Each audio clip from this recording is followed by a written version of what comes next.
Good morning, guys and gals. This June the 10th, and 2024, probably the last story time of the day here. Here is a, uh, a JPEG that says you get 100 at bats versus Major League pitching. How many hits do you get? Well, I would consider a victory if I could even barely tip a Major League pitch. Come on now. Now I'm going to bring up the Serena Williams play. Now I think she's one of the greatest tennis players and athletes, and I admire her. I allegedly she played the 300th ranked man, and the man beat her 6-0, 6-1 back when she was really in her prime. So I'm not saying that she's equal to the skill set of a top pro. She's one of the greatest women tennis players ever, and I'll never besmirch her, but I'm bringing this up for a reason. There's two reasons. Well, one is there was a thing going on about people thinking that they could, regular Joes, thinking that they could return serve on Serena, or on Venus, I'm sorry. No, on Serena, Jesus, dude. Now, I admitted that Serena's serve would drill a hole through my torso the size of a tennis ball going in and the size of a watermelon going out. And, come on now. Guys, sometimes they really overestimate their bravado. Now, there's a reason that I'm bringing up the 100 at-bats. I got permission from my brother George to tell this story. We're about 18 or so. You know how you are when you're 18, guys. You're full of testosterone. You're young and dumb and full of, the guy that I lived with, the guy with the midnight special. I talked about him on the Candlestick deal, and I'll see if I can't link to that in the script. But him and George are talking back and forth, and George, though he never played baseball, he never played organized baseball after Little League.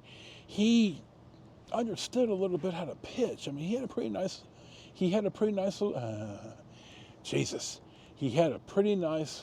little curveball, and he could locate with a little movement. Not enough to play high school or any of that, but he could pitch a little bit in pickup games and stuff, and we throw that stuff to each other. Well, D and George, Dale, they make a bet. Now they go to San Leandro Ballpark, which is a full-size diamond, 330 down the line, and George and Dale bet. I can't think how much, $20, $50. It doesn't matter what the bet is. It only matters that you win. You've heard me say that 1,000 times. Well, the bet is that Dale gets 100 strikes.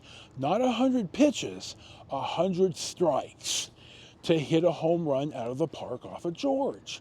Now, they agree on somebody to umpire who, I wasn't there, but I think Dale only grumbled about 2 or 3 pitches, and he was starting to get frustrated, I think, at the end, because, bluntly, George threw him 100 strikes, and I think there is only 1 or 2 pitches that Dale got decent enough wood on the ball to where it was like, ooh, I don't know about this one, but Dale didn't hit exactly 0 home runs at a San Leandro Ballpark off of his 100 strikes off of George. And I thought about that when I saw this meme here that I'm going to pip in one more time just in case. So I think it's a pretty good story about talking smack, and somebody rises and somebody falls. I watched a bunch of Larry Bird focus clips, the Hall of Fame basketball player on the Celtics, and he was a guy who talked incredible shit on the floor and backed it up all the time. And I love stories my own too. I love the sales stories, and I tell them about myself all the damn time, because it's only intellectual honesty. But I do like stories where people rise like the cream to the top. And in this case, George rose like the cream to the top with his 100 strikes and basically walked off the mound like cock of the walk. I wish I'd have been there. I was already working at the paper. I think it was a Saturday afternoon, and I was in bed.